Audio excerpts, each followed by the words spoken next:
What's up, everybody? Welcome in to Nebraska Postgame Live. I'm sure we have a lot to go over about the game tonight. Incredible game. Just Nebraska coming up on the wrong end of it, of course. I'm sure you'll have a lot to say in the comments. So drop your comments in here and let me know what y'all thought of the game. Of course, seeing a lot around Twitter on officiating, things of that nature. We were for the Big Ten show, we're about for the entire game we were on a live stream, so it didn't have the sound on. So curious to know. I'm hearing a lot about the commentary, so curious to know about that. But overall, just well, how y'all feeling about it? We're gonna get into a little bit. What's up, Jackson? Jackson was over there joining us on the live stream. Defense was atrocious. Yeah, we'll definitely get into that. Nebraska is a mediocre team with a very good quarterback. I'll give my perspective here.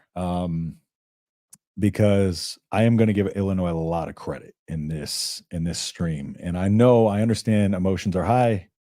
It's one of those things where we're going to be in a situation where right now we're feeling some type of way about this team, but Illinois did a really good job of kind of wearing into this defense, especially in the second half. They called an excellent game. Nebraska was outcoached in this game. I will say that officiating was terrible. It was atrocious. That call on the sideline, of course, they should have called that. They should have called that there in the overtime. But I mean, the thing is, if we focus too much on the penalties, we exonerate the issues that are on this team. So I do appreciate Fong Wei coming in here and criticizing the team a little bit and not just the flags, because I think if we sit here and just focus on officiating again, we're selling ourselves shorts. But let's focus on kind of what this team needs to improve upon, because the defense looked like they got worn down in that game. And there were moments, of course, but right in the fourth quarter, right when it started, you saw Raiola drop a couple of those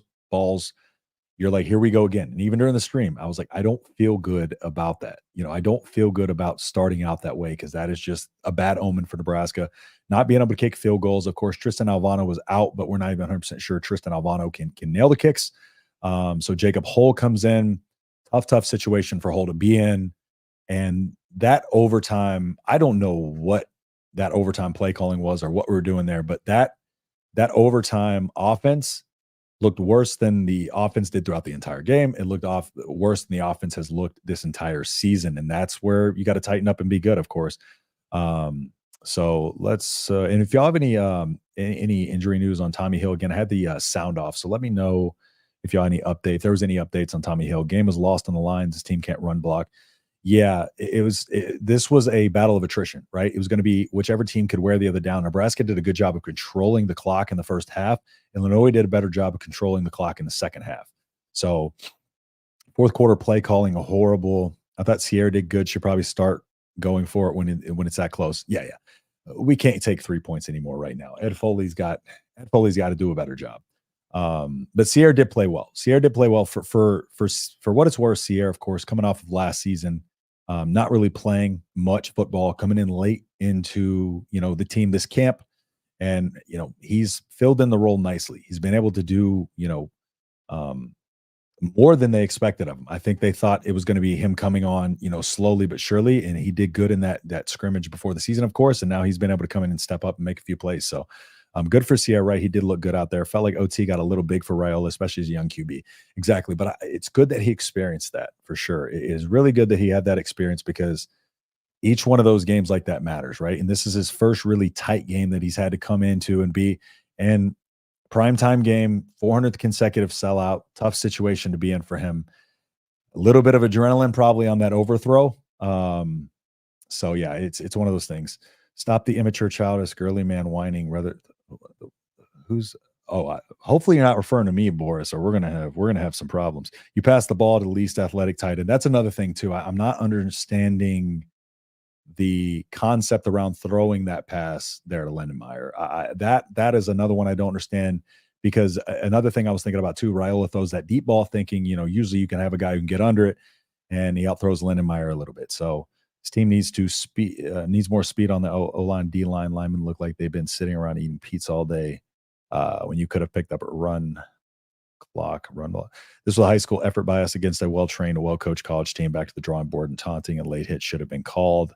the D line was making the Red Sea there. Yeah, in the block in the second half, the interior of the defensive line, I mean, the holes that they were creating in the second half, Illinois were insane. You saw just that it parting and they were gashing our run game in the second half. Again, just what they did early on in the game, that first drive, what they did with Altmaier was they got, him in a rhythm early, and they invested in the run game. And even though the run game wasn't working, they kept going to it. Both teams kept going to it. But the fact of the matter is, Illinois on that one drive, every single third down, they get to third down and they convert. They get to third down and they convert. Nebraska came down and scored quickly. But I'll get into that. Abandon the run too much in the second half. Yes. A lot of our offensive calls seem to be designed for NFL, just simply, yeah. Also, 3rd and 3. We're on a very NFL style of offense. 3rd and 3, we throw an end zone. A D line play, both score grows. I love this team, but I don't know if I can keep doing this. Hats off to Illinois. Great game, Dylan. Yeah, I mean, it hurts to lose, but like we still kind of talk about the progress we've made and stuff like that. And it's not fun to talk about after a loss. But let me go ahead and dive into just some of the stats here. And I want to go into, if y'all were able to watch and I messed up by posting my film review at around the same time as the volleyball game and the Chasing 3 came out. So I did a film review on Illinois' defense, right? And some of the players I spotlighted, I'm going to run through them here just so we can kind of see how that came to fruition. So let me go to the box score here. So here's the list of players that I had spotlighted on that. So one of the main ones that I did bring up was number 28, Dylan Rosiak. So Dylan Rosiak, let me get to the tackles here, Illinois' defense. So Rosiak actually led the team, 8 tackles, 3 solos. So he's the linebacker, has had over 600 snaps of experience last season, right? So incredible game by him. He's just a sound tackler. The couple things that I did say is that they were susceptible over the middle because their linebackers sometimes tend to lose their eyes, right? They like to stay in man. They like to stay in those open coverages. So the middle of the field was there. The linebacker, we beat them over the middle a couple times, but then they started again manning up across, and their defenders were able to play sticky man coverage. That's another thing I pointed out. So, but let me open here this file with all the players that I have and go over it. So that way we can kind of see just how everything, let me pull this up here. All right. Another one that I pointed out was number 6, Dennis Briggs Jr. So Dennis Briggs came in there, and he was, from him on the defensive line, he's not going to show too much in the stat sheet, but number 6 was all over the field. Three total tackles. Now we saw Miles Scott and Xavier Scott. Those are the 2 guys that I said was going to be tough in terms of their ball skills. What Illinois has is a very solid defense across the board, right? It's not like no one player is amazing, right? But they are very, very, very good across the board. And I'm not saying like none of their players are really good. I just think they're complete. And what we saw today is Illinois is a more complete team than Nebraska at all facets of the game. Special teams, of course, was the biggest issue coming into it. So when you can't get 3 points, and that was why I wasn't feeling good. When we were on the live stream, I was talking about in the fourth quarter, in that close game, I wasn't feeling good because you got to have the ability to go get 3 points. And I'm still trying to figure out, still trying to pull up my numbers here, but I kind of remember who. So Miles Scott came in, number 10. So number 10, Miles Scott was the guy I spotlighted. Their defensive back, 6 total tackles, 4 solo tackles. Matthew Bailey, number 7, was another one, 6 total tackles, 1 solo. Xavier Scott, number 14. He's the guy who went up and got that pick. He had 1 TFL, 2 pass deflections. So I spotlighted him on, when he went up and got that ball against Kansas. So, it was going to be hard for Dylan Morello to throw it in the bucket, drop it in the bucket, but he was able to do it a couple of times, floated over that line. Terrence Brooks, the transfer out of Texas, number 8, came in there, and Lewis here was telling me about Isaiah Nair and Brooks battling out in practice when they were both at Texas too. So that was a interesting battle there. So overall, just a sound performance by Illinois' defense. And that's just a really well-coached team. They're a really disciplined, well-coached team, although I still think a couple of penalties should have been called, of course. As we all do. Let me know what you thought about that interception in the end zone. I'm curious to know your take on it. Again, I didn't have sound on, so defense got exposed. Thought we were way too soft in the secondary. Wouldn't have loved us to man up. Would have loved us to man up more. Talk about the wide receiver. Didn't see it man up. Make him beat Altmaier. And losing Tommy Hill. I'm really curious to see how this goes if Tommy Hill stays in the game. But I mean, you can't expect to win the game and have that kind of defensive performance against an Illinois offense. Now this raises a lot of question marks on our defense, right? Now we really have to see the response here because we do have, again, we've talked about the favorable schedule for the first 6-7 games, right? And Rutgers is another tough team. I would say Rutgers is just as tough as Illinois, but there are games here to kind of, see how Nebraska can rebound and recover and just see how this defense looks. I'm curious to know if the secondary depth was part of the issue, that kept the defense on the field a lot just because it seemed like Nebraska was getting beat on very simple route concepts, but just well-designed plays. I like the offense. I do like the offense. I just don't like the play calling in the second half, which I'll get into. A ham sandwich would have won tonight. Go ham sandwich. I appreciate you hopping in here, Bone Leg Corn Fat. If y'all don't mind dropping a like on the stream too. I can't believe it. Hill got burnt like a high school kid, really no energy. And with Hill, right? That was a really weird play when he got beat on that little head fake. I'm not sure what he was. That's just uncharacteristic of Tommy Hill. Tommy Hill is usually amazing in coverage, sticky coverage. The defense just looked a little off.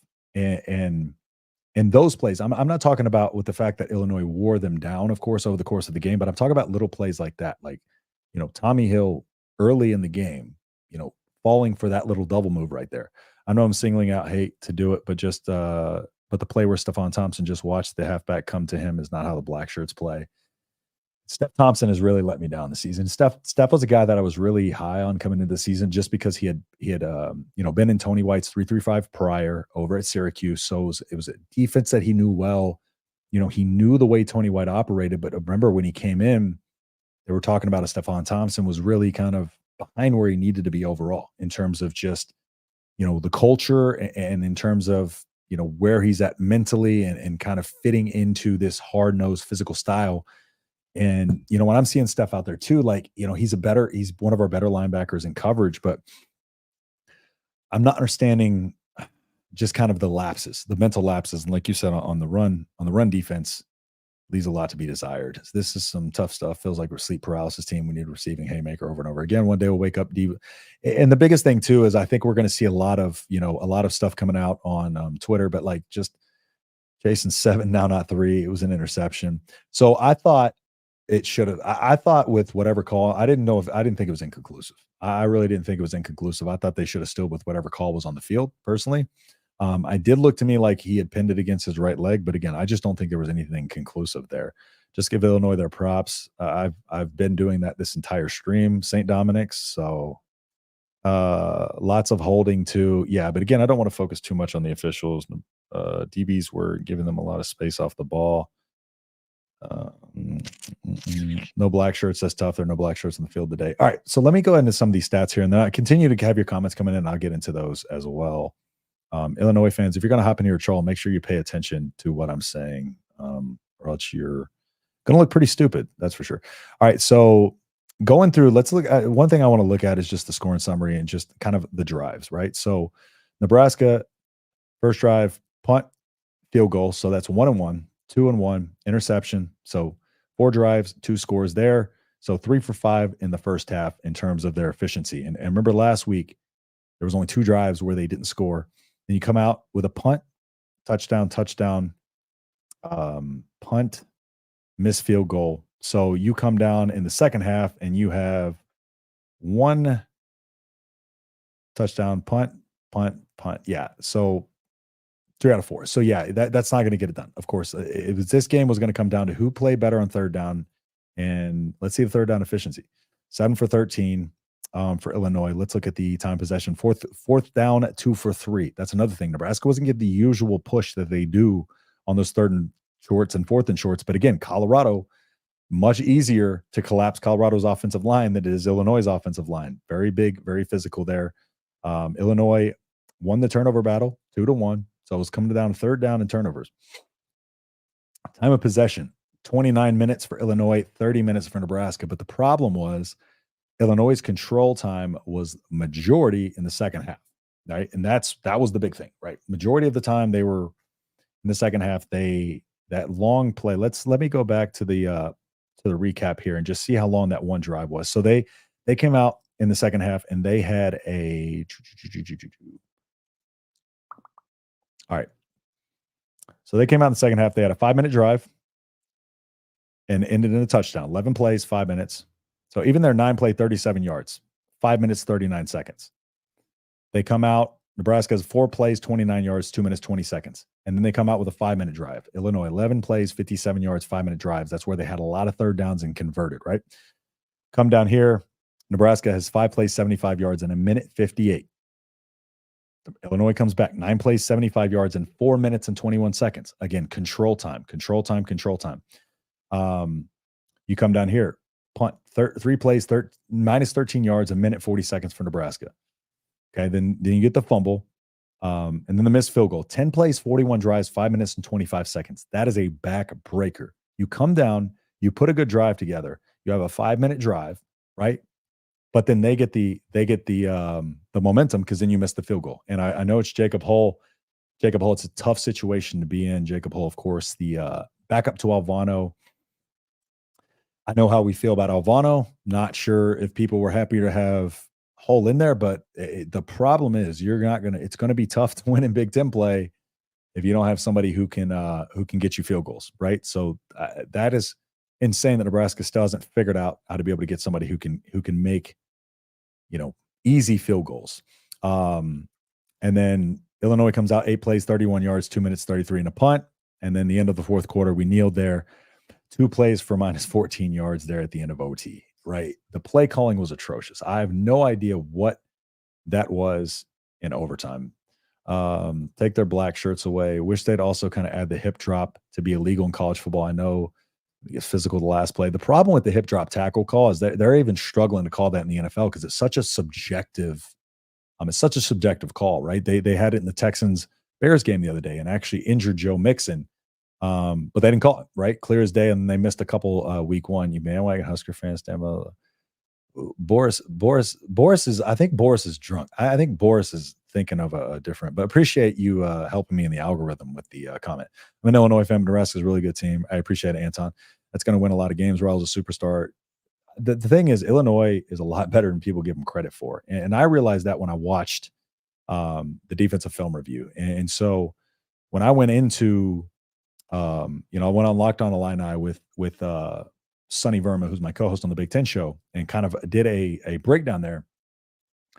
And the biggest thing that I pointed to was the fact that they have a kicker who can kick it 50, 60 yards almost, right? So that was a big factor.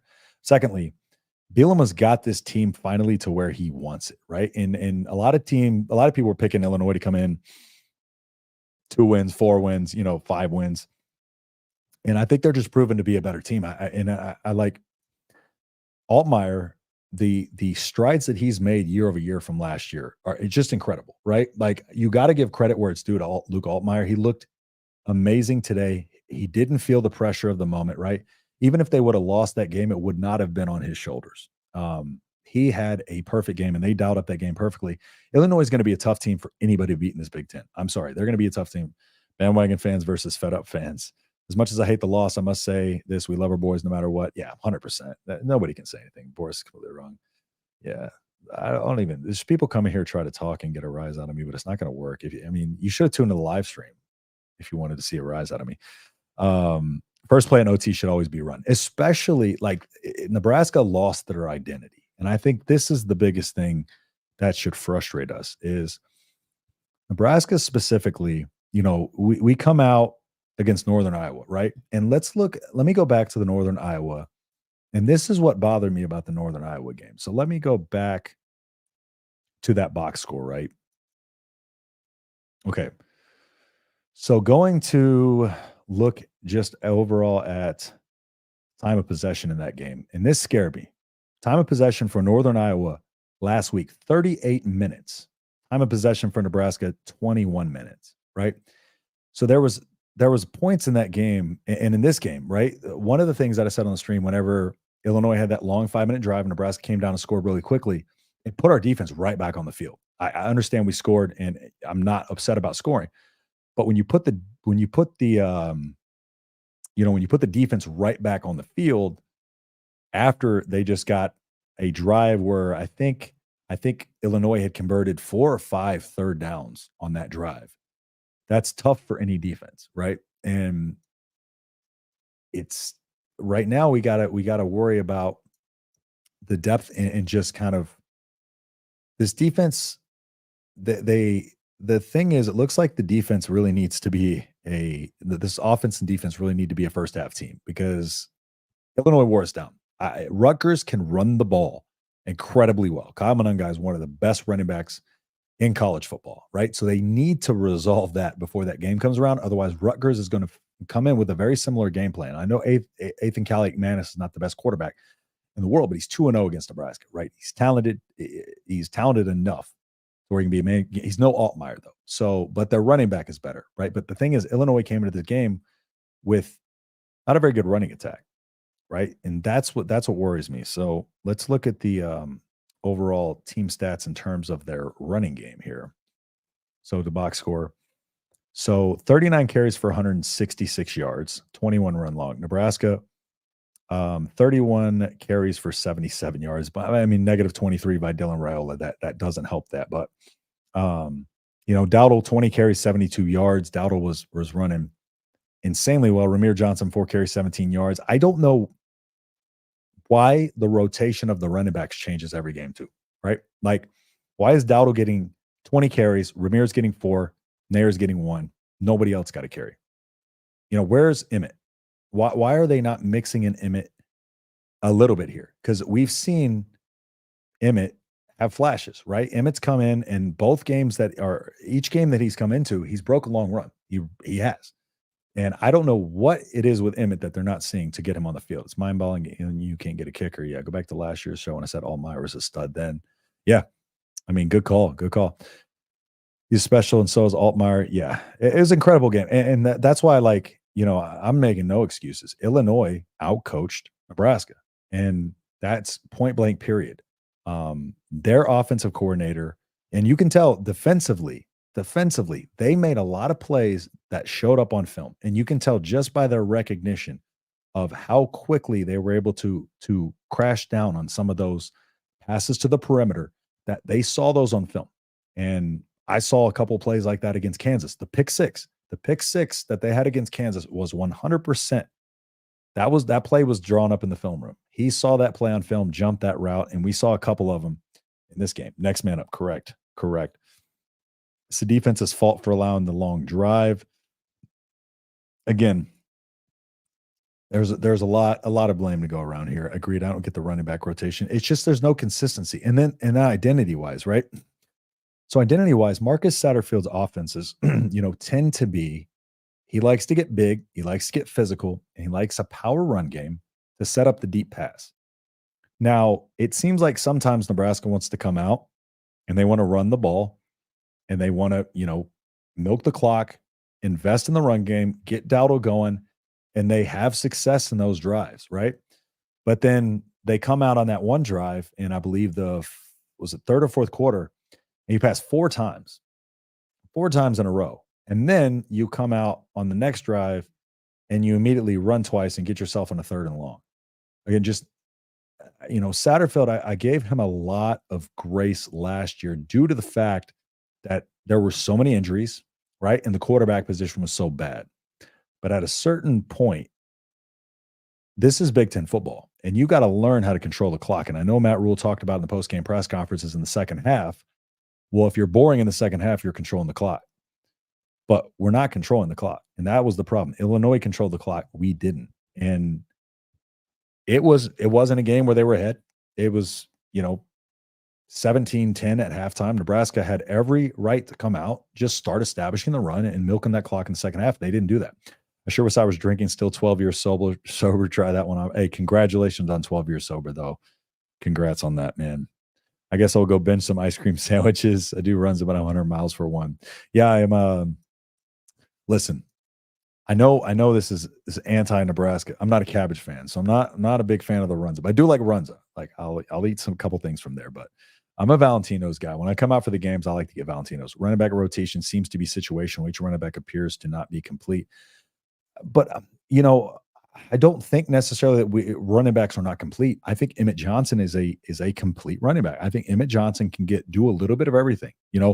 Dowdle, he's not one of those guys who's going to be able to get you a lot in the passing game. But why don't we come out and run two running back sets and get you know Emmett and a running back combination of Emmett and Dowdle on the field, would be a hard match to stop because you got power and you got Emmett who can, he can run through you, he can run around you, but he makes explosive plays happen. And in this type of game, you can't find a hot hand if you're not rotating through your running backs. I get Dowdle, Dowdle was struggling early, but invested in it, but bring somebody else in, change of pace, right? You got to get something rolling. We were too focused on the pass game. I feel like once Dowdle gets going, they shelf him and he loses the momentum or feel. 100%. I agree 100%. Again, the first half, they kept going back to him. Second half, when he was actually getting some runs and gashing some runs, they went away from it. Nebraska, we really achieved something not letting the last 10 years of Husker football. I'll get you back on the wagon. 100%. Spicy Jack Runza is the GOAT. Oh, man, maybe I'll try one day. All right. I'm weird about stuff I don't like, and typically I'll convince myself I don't like it before I eat it. All right. Luke Altmaier, 21 of 27, 215 yards, four touchdowns. Now let's just look at his stats on the season now. And so he had 647, 6 touchdowns. So that'll put him at 10 touchdowns and no interceptions. That is a good quarterback we went up against. 24 27, 6 incomplete passes. Dylan Raiola, 23 for 35, 284, 3 touchdowns, and that interception. Looking at the rushing attack, Caden Fagan, 12 carries for 69 yards. He got it going late. Caden Fagan's a big old boy. Sonny was telling me on the stream that Ohio State and a couple other schools had tried to recruit him as a linebacker, but Illinois wanted him as a running back. 6'3", 250 pounds, just a massive, massive dude. Josh McCray, 9 carries for 38 yards. Aiden Lowry, 4 carries for 30 yards. Luke Altmaier, 10 for 21. They moved the pocket with him, which is what they needed to do. Again, they need to come out, get him a rhythm. They need to move the pocket. They need quick hitting plays, and they attack the middle of the field pretty well. Khalil Valentine, 3 carries for 10 yards. Okay. Receiving wise, Pat Bryant, 5 receptions for 74 yards. Zachary Franklin, 5 catches for 50 yards. The problem was you couldn't get beat by Zachary Franklin because Zachary came out of the game, but then you let Pat Bryant beat you. 5 catches for 74 yards, 2 touchdowns, but that is a double-edged. I mean, that's their double combo right there, right? We knew that coming into the game. And then going down to Nebraska's defense, let's just go through the stats here. Nebraska's got to get more discipline. I'm sorry. Nebraska has to get way more discipline, man. There was too many calls, too many flags on the field. This is becoming too much of a occurrence. I think they had 9 penalties today. What do we have? 12 against Northern Iowa or something like that. So, or the week 4. John Bullock, 9 tackles, 6 solo, 1 sack, 1 TFL. John Bullock has been playing out of his mind. He's been doing some great things, even when, late in that game when he came down, he's doing a good job of closing out on runs too. There was a run up the middle where, it was in that fourth quarter and Nebraska needed to get a stop. Run up the middle, coming across, the end makes the play. I can't remember who it was. Can't remember if it was Jamari Butler coming to make the play, but Bullock steps down, gets in front of him and lays a hit on him and drive him backwards. Otherwise, he's probably fallen 4 yards. Like, John Bullock makes big plays, but he makes small plays. The recognition on that little pass out that they were going to do, that little screen pass out to get the deflection on it. Again, just his ability to recognize the play.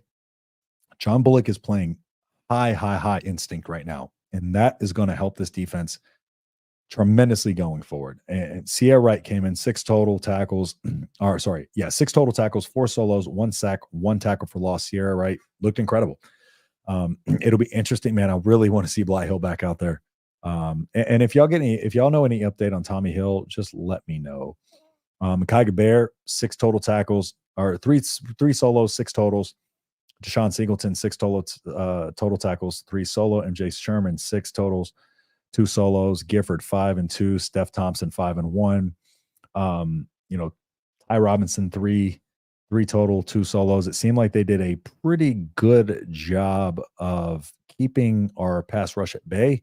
And again, that could come a lot due to the time. But overall, I'm curious y'all's thoughts on the penalties, because people are talking about it. Again, I don't want to blame it on the officials. just because it's I think Nebraska beat themselves in a lot of ways, and so I think trying to I know they missed calls. I know there was some issues, but I think they were bad all around. I think they were horrible. I think there were some things they could should have called. But John Holt coming out there, 1 for 2, 50%, 21-yard long, 3 for 3. I'm not sure how far the one he missed was. Bushini, another game. We got to give credit to Bushini. He's doing his thing, right? Bushini was, you know, taking a lot of heat coming into this year. He was the one thing that stood out negatively when they had the scrimmage before the season started, but he's come out and been incredible. He's doing a great job of flipping the field. So hard to be upset with him. Ja'Cory Barney got one kick return for 26 yards. And let's see if there's anything else I want to go over here from that. Nope. Team stats, third down efficiency. No, I think that was it. Okay. Let me go through some of y'all's comments here before we get into a little bit more.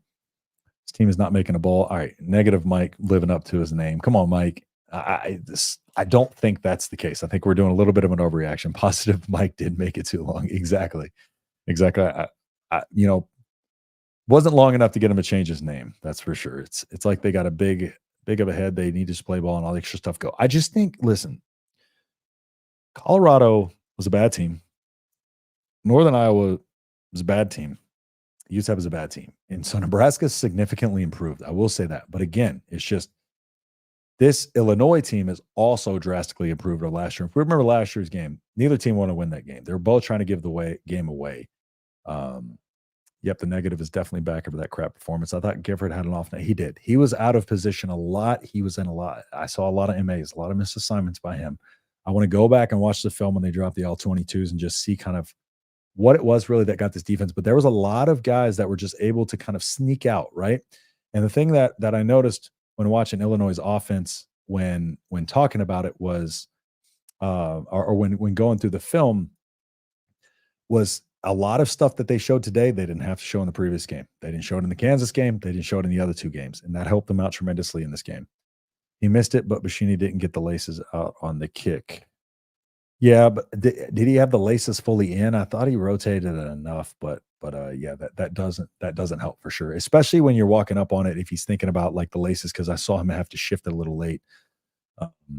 Negative Mike coming in with a negativity more. Laces out as a former kicker, it does make a difference with the laces. I can back him up on that. Well, you know better than I played soccer, but I was never a kicker, so all too well in that. So you can tell me firsthand even if it does, if you're doing your steps up to the kick and the laces are out, even if they rotate it, that probably still you're still probably thinking about that, or you can let me know if that's the case. Purdue and UCLA only games they're winning. I'm happy you're here, Mike. I'm happy you're here. Rule said Hill has plantar fasciitis. Oh, that's not good. Plantar fasciitis sucks. I used to have that when I was in high school. I had that bad for a while. Hopefully it's not a bad case of it, but yeah. All right, continue to drop your comments in here. Let me see. Okay.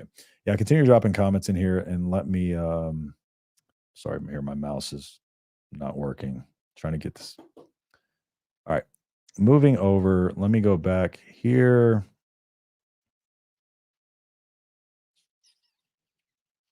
Okay, sorry, 1 second, guys. I'm trying to move this over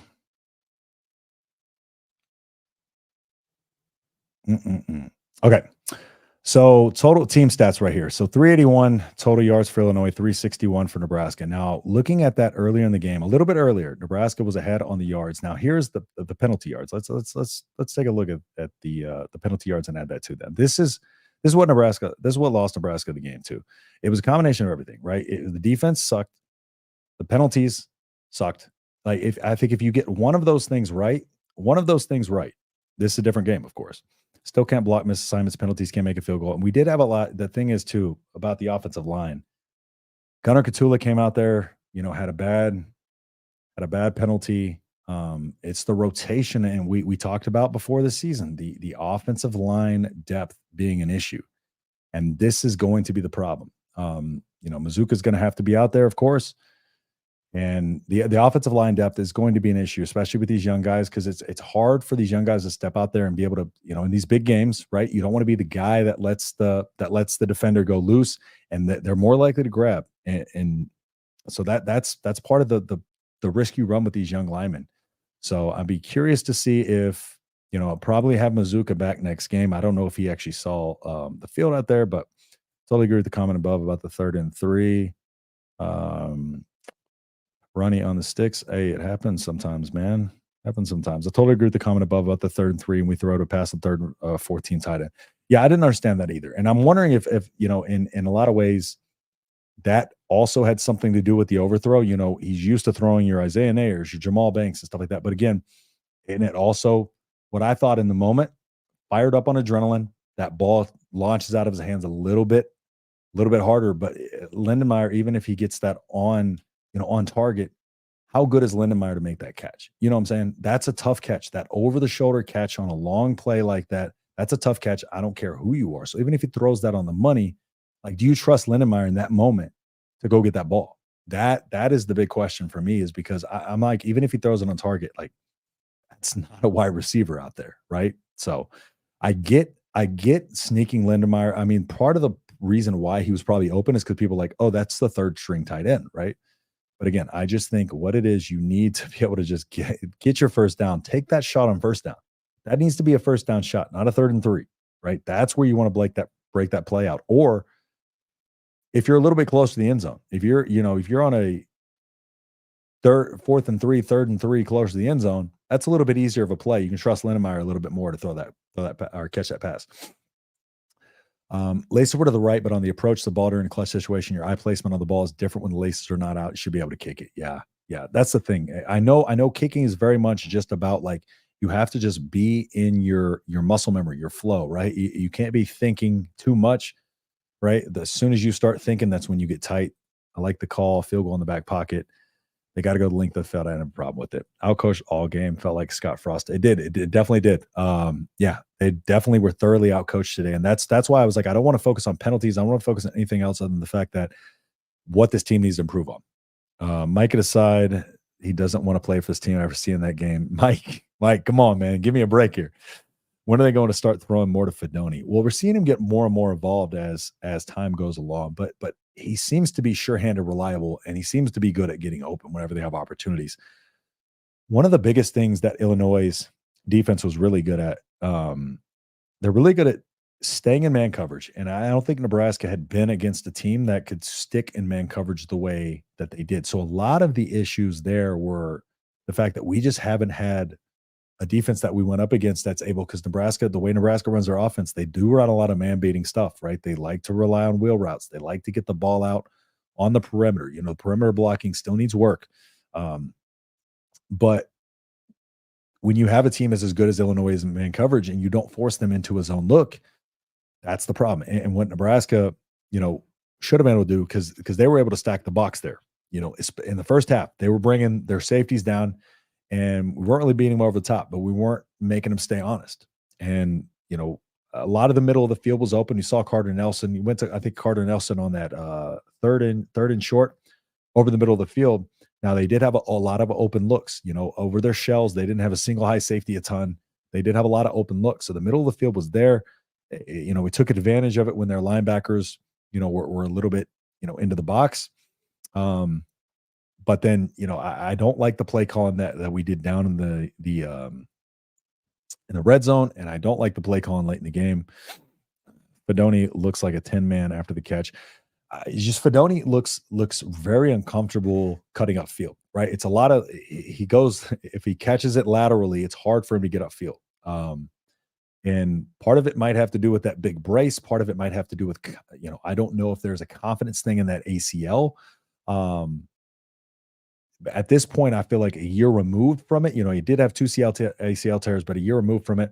But he's doing everything that he can, man. Fedoni has looked good, but yeah, just trying to get him up the field a little bit more. But I didn't like the stuff that we were doing early in the season, where we were getting him out laterally and kind of getting him on, throwing it sideways on the perimeter to him at the line of scrimmage. I like how we're getting it to him a little ahead. He's a big body guy. He just looks bigger than everybody who's trying to cover him. I point him, he's making catches. His hands look great. It's just his yak, but he's a tight end, O-line kill Illinois for 60 minutes. That's what I was thinking as well. It just doesn't look as fluid as he did in high school. Yeah. And it's hard to do, I've ruptured my bicep twice back-to-back years, never fully recovered. and had did it again. It did take me 8 months to a year to feel comfortable being able to use that arm, throwing a right hook and using it in its full capacity. 6'6" should be bodying the middle of the field 100%. And especially against this defense where they're, 28 again, for what it is. Dylan Rosiak, a great linebacker. And this team's solid across the board defensively. I just think part of the problem is I don't think a lot of Nebraska fans realize just how solid Illinois was on the defensive side of the ball. And I think that threw a lot of people off. And Raiola, for what it's worth, I think when we go back and watch the film, when I go back and watch the film, I think Raiola, 95% of this game played excellent. And I think you're okay with that. But the fact is, right, when we're talking about coming into the season, you're expecting the defense, him to be a game manager, the defense to have his back. In this game, the defense didn't have his back. But then in OT, again, I want to see how much of it was decision-making on his part and how much of it was on the play calling. It'll be a little bit easier when I get the overhead view and see the full field and see what he was looking at, see how many of those coverage sacks. But there's the way, he had a Shadur Sanders moments in the OT. And what I mean by that is when he's dropping straight backwards, right? I talked about this before when CJ Stroud was talking about what he learned in the first 2 weeks of his NFL career, right? And he talked about getting beat up in his first 2 weeks. And he talks about getting to your spot. So you need to recognize immediately what you need to do when that pocket's collapsing, right? And the thing you can't do is run backwards. Okay. So you need to recognize where your pocket's collapsing and where you can go. So if you have your edges coming around and they leave you a little gap, you got to get out and get on that edge and get to your spot. He says it as similar to a spot up shooter. Get to your spot, rotate before the defense is able to rotate over, right? When you run straight backwards and you have that edge contained, then you give the guys in the middle the ability to get back there. Then you have the edges coming after you, and then everybody, it's a full break on you. There's nowhere you can go. If you turn around, you're looking right into a guy, potential intentional grounding. So what he has to do when that pocket's collapsing, he needs to learn to live the fight another down and try to get back to the line of scrimmage in that OT. You just can't start running backwards. I get it. I think he was just trying to do a little too much on his own, and it put Nebraska well behind the chains in a bad situation. Why on earth would Ty Robinson have to run 15 yards up the field to tackle a running back? That is secondary. Have to be playing for Ty, making a tackle at the 15-yard gain. Yeah. Disappointing rule. Felt like Scott Frost over again. I won't go that far. Again, year 2 of Matt Rule. Like, great game. Yeah, I appreciate it. Sonny was in on there, Illinois fan there. So congratulations, Sonny. He was the other one with me on the live stream for our Big Ten show. If you haven't got a chance to check out our Big Ten show, go to Big Ten Show on YouTube. You can check it out over there. Got a lot of stuff coming. Got more watch parties coming for y'all this year. Look, if we think this game would have been won if our field goal kicker could just kick a field goal, Sheeny next time laces out, please. I don't know if that necessarily would have won this game, but I feel like strategy changes, right? Because at one point, you got to think as fans, we're sitting here thinking we have to play for 7 nearly every drive, right? And that's what I was telling Sonny. And you can ask Sonny during that stream. We almost have to play for 7 every drive because right now we can't feel comfortable in 3. And late in the game, right? That's why I was wondering why Illinois went for it on that 4th and 8, right? Instead of they have a kicker who can get it for 60 yards, instead of kicking that and taking that 3-point lead and forcing Nebraska to try to have to go down and get 7 or come down and kick 3. It didn't come back to bite them in the butt, but that's the thing. People can strategize against that. Now Nebraska don't have the ability to kick, and Nebraska's offense takes on a different identity, right? When you're playing for 3 versus 7, your offense has to run a whole different way down the field. If you're in your 2-minute drill and you don't trust your guy to get 3 points and you're going for 7, everything changes. And that's what forces you in automatic passing downs. Freshman mistake on not living another day. But they went man on our line, didn't pick up the blitz up the middle. Yeah, exactly. And that's the problem, right? Offensive line broke down there late in that game. But that's where I think you gotta try to at least come out and run the ball, at least on that first down. See how it does get you on a short situation, because as soon as you get in 1st and 10, 2nd and long, 3rd and long, they're pinning their ears back. Their man coverage, they're pinning their ears back because this team is very good at man coverage. Like I said all week, Matt Pro probably feels like Frost's players quit on him. Coach can only do so much. Players play the game. Dylan is great, but he's definitely had some freshman moments. He did, but he has to, right? He's going to learn from those. This is part of the problem, and we expected it. We expected him to have freshman mistakes, and I think a lot of what it is, a lot of what we've seen is there's the media hype and all that, of course, but at the end of the day, he still is a true freshman, right? He came out in the Colorado game, and it was very impressive how he came out in the Colorado game and was able to handle the nerves. But Colorado's a bad team; they're a very bad team, and I think we just saw how bad they are and how good Illinois is tonight. I think a lot of what we're feeling is frustration, but I think Illinois is better, much better than we were giving them credit for. Just got a field goal in the game is I said earlier, yeah, exactly. That's what I was alluding to. What you said earlier. First play in OT should always be a run. Got to move the six forward, start them out, and that's what Nebraska did all game. Nebraska, even when they were on second down, it was 2nd and 6, 2nd and 7. Right, you're ahead of the sticks. Just get ahead of the sticks. What we saw with Scott Frost all the time. We're throwing laterally, we're getting behind the chain. Illinois fan, just a classic Big Ten game. We're not used to winning those. Rail's unreal. Here's to not having see him next week. Yeah, great game all around, man. We're not used to winning those either, and we still aren't. Clearly. Altmaier was incredible. We were completely outcoached in that game. So just a great game all around from Illinois. Real problem is us. We just don't take losing well. First, we need to figure out what we don't want to be, and we can't get it all in 1 year, right? Like Nebraska is going to win some one-score games this year. Okay, Nebraska is going to get that monkey off of their back of the one-score game this year. I still have full confidence in that. Full confidence in that. Illinois is a tough team to do that against. Coming up in these next few games, they have the opportunity to get right. This is going to be great on film for Dylan Raiola. Again, you want to come out of this with a win. You hate to do it in a loss, and I'm not saying the loss is a positive, but what you got off film today. One of the things that I also said on the pregame and leading into this game on Locked On Illini when I went on with Sonny is I wanted to see how Dylan Raiola looked after taking some hits, right? After he gets put in the dirt a couple times, has to fix his jersey, fix his face mask. How does he respond, right? And he had calm feet in the pocket, which Glenn Thomas has alluded to a few times. Calm feet equal calm mind. He was able to take the hits, keep pushing, but did they have an effect on him? I'm curious to see what he says in the post-game press conference. But I don't think a lot of what happened in overtime, kind of like he was saying, it's pinning their ears back and getting to him. But again, I want to watch the film. Proud of Dylan. He can't do it on his own. Husker D did not play to standard. They didn't, but it got worn down. Again, I was hoping Nebraska could have put some more time on those drives, especially again when I think the turning point, the big point of this game, in my opinion, and I said this on a stream, was whenever Illinois came down 5.5 minutes, they converted, I think, 4 third downs on that drive, 4 or 5 third downs on that drive. And we come back and we score. And again, you want to score whenever you can, but in a minute, some odd seconds, and then defense was right back on the field. So that's where, to me, this game really turned, and that defense really started to get tired and wear down. And I think a lot of this had to do with the battle of attrition. I think the Illinois did a good job of wearing our defense down. Bird has her number. Hats off the Illini. You can't do anything but tip your cap there. Defense is Charmin soft. Chuck, I talked about this earlier. Running back rotation really doesn't make any sense to me right now. And I hope they ask about this because there's no rhyme or reason to how we're doing our running backs. We have 4 solid running backs. We had Orrs all over the depth chart. Ramir, or Emmett, or Gabe, or Dowdle. And Dowdle comes in, right? Again, the first half, just, again, investing in the run game. Didn't break a lot of runs, of course. 20 carries for 72 yards for the game. Got it going in the second half. And we didn't see him. Ramir had 4 carries. Nobody outside of that in the running back room had a carry. And Emmett Johnson has come into every game, and he's had an explosive run. Let's go back to Northern Iowa. Let's go to the box score here. Okay, so Emmett Johnson's long, 36 yards, 4 carries for 50 yards, and a 36-yard long.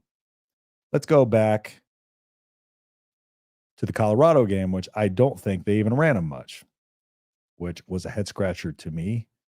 Yeah, Emmett Johnson, 1 carry for 3 yards. Okay, now go back to UTEP. He had another explosive run against UTEP. Emmett Johnson, 8 carries, 71 yards, 42-yard long against UTEP. So he had the longest carry against UTEP, the most explosive play against UTEP, the second most explosive play. Dowdle had a 38-yarder against Northern Iowa. Emmett Johnson had a 36-yarder. And you play him none in the Colorado game, none in the Illinois game after what he did last season. against a stacked box with an offense that can't run the ball, and he still went out there and averaged, 4 yards or so per carry? And he's looked better this year. He's looked shiftier. I don't care what you say. Emmett Johnson needs to be on the field more. And I think most of us can agree to that. Emmett Johnson was my favorite running back coming to the season. I thought he should have been the starter from day one. I don't know what is happening. And I really hope that they give us an answer on that. I hope somebody starts asking these questions because that rotation makes no sense. Did Mizuki even get in aside from that? I'm not sure. Again, I was talking on the stream, so I didn't get to focus on too many of the football details, which I'll get into though when I watch y'all 22s, and I'll have a lot coming for y'all this week on what I saw from the offense and defense after I go through that film.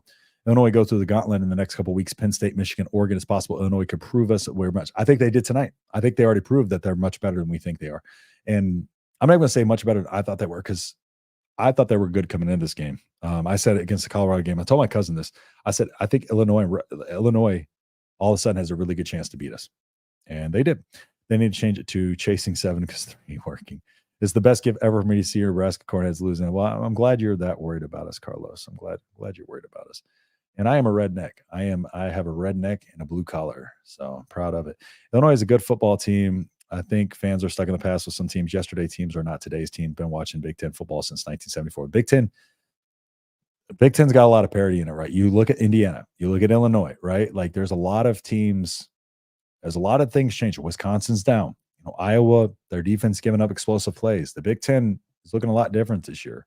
But I do agree. I think what we're talking about is fans stuck in the past with some of these teams that just we're not used to them being good. Really can't believe EH only got 1 carry. It's crazy. Watch the post-game press conference. Dylan has pretty much a standard response. About what we expected.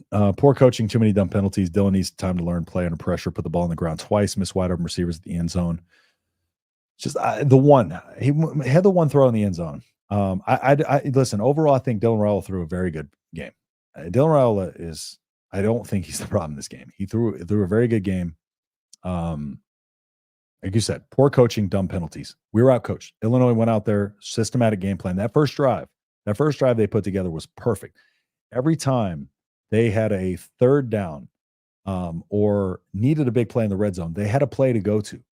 Nebraska didn't seem to have a go-to play in those situations. When Nebraska needed to play, they did not have a go-to play.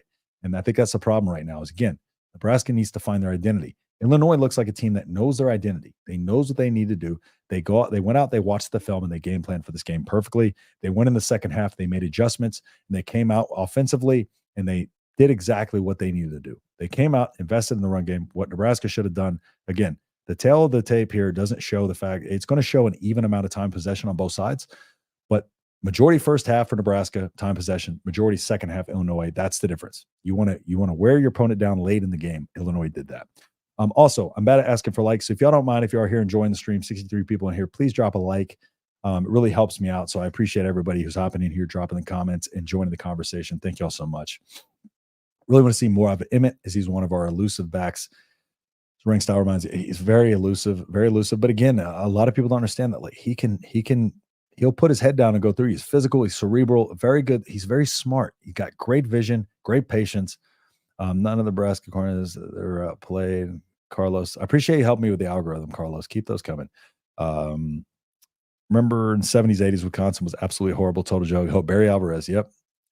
Turned around. It's an L22.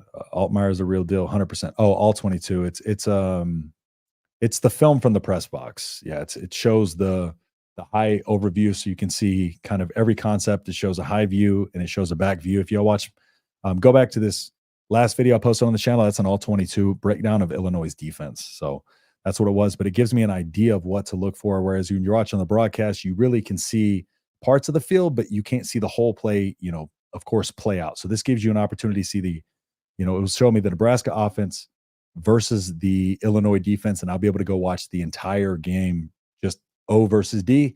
And then I'll be able to flip it and go watch D versus O and exactly see what transpired in terms of concepts, what type of routes Nebraska was running, what kind of defense Illinois was bringing up against it, and that'll give us a good idea of what we should expect going into next week, and also give me an idea of what to tell y'all about what went down this week. So I agree. He was impressive. I agree with the announcer. He would get a shot in the NFL. Nebraska came back down to earth. Carlos, keep it coming, man. Keep helping me. How do you see the all 22? So I got lucky. I know somebody with an N who gets me the all 22s for basically most of the teams in college football. So I plan on bringing y'all a lot more of that stuff. So stay tuned for that because I do have some good breakdowns coming for y'all now that I've got these all 22s on hand. Dean, you have to know the right guy very hard. Yeah, exactly. And fortunately, Justin, you asked the other day. I can't give it out, of course, just because out of respect for him, I don't want to spread out who I'm getting it from and stuff like that. So, but I want to bring y'all the best that I can in terms of content from it. So again, y'all subscribe, stay tuned for all that content. I'm going to keep you have some comments here before I wrap up. We're at 56 minutes, so just keep your comments coming in here. And again, I appreciate everybody who hopped in here and joined me. Again, overall, just really excited to dive into the film here. I want to find a positive takeaway from this, at least on the defensive side of the ball. I think when I come away from what I saw, it's going to be a lot of offensive line late, of course. Again, I don't think we should put a lot of blame on Dylan Raiola. The penalties, the excessive penalties, and just I just want to see what the mindset was and what kind of see if there's any systematic approach to the play calling at all. Because Satterfield really needs to answer some tough questions here about his game plan and what this identity is going to be. His identity is physical, 12 personnel, get big, set up use the physical run game, set up the deep pass. Where has that been? Where was that in this game? One drive you come out and you have the identity, the next drive you come out and pass 5 times. You can't do that. Going to bed, sleep this one off. Thanks, bud, for all you. I appreciate it, man. Thanks for stepping in here, Nebraska Rascal. Okay, then you keep your little secrets. Sorry. Trust me, I would love to, but if I give this guy's name out, then everybody's going to be hitting him up. So, but like I said, I want to provide as much for y'all as I can. So I'll keep that coming for y'all this week. Y'all stay tuned for everything I got coming for y'all this week. Got a lot of good stuff, a lot of good guests coming on this week. So y'all stay tuned. Hopefully I'll be able to give y'all a little bit of positivity coming off of this game. I know it's an upsetting one, but again, credit to Illinois. Shout out to Illinois. Altmaier is incredible. That defense is disciplined. They trust each other. They run a 3-3-5 as well. It's a very physical defense that is sound, and it's going to be tough for any team to beat them. Nebraska came out here, fought their tail off, lost another 1-score game. It hurts. Lost a 400th cell at home. I know it hurts, but everything Nebraska wants still in front of them. I agree. Sat should have to answer some tough questions. So who's going to ask them? The reporters want the weekly press conference. That's the problem here. I wish we had some people that would go in there and ask some tougher questions. Put me in there, coach. I want to drive it. But yeah, that's the problem. It's too babied in there, right? There's too many easy questions that are coaches speak. And I do respect Rule. Rule will get real with us. I believe, we've known him to not pull any punches when it comes to that. So hopefully, coming out of these press conferences next week, I believe he's going to shoot us the real deal.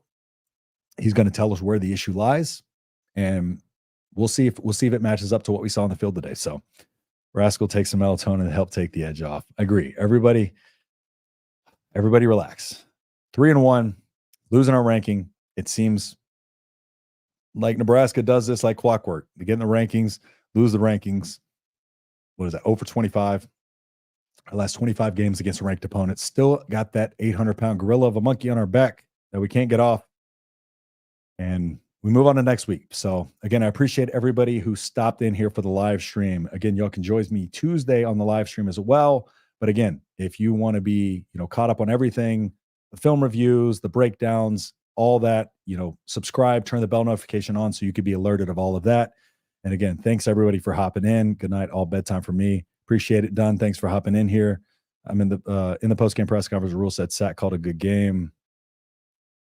I'll watch the film and I'll get back with y'all on that. So again, thanks everybody for tuning in. I appreciate all of you, and I will see y'all in the next video. Peace.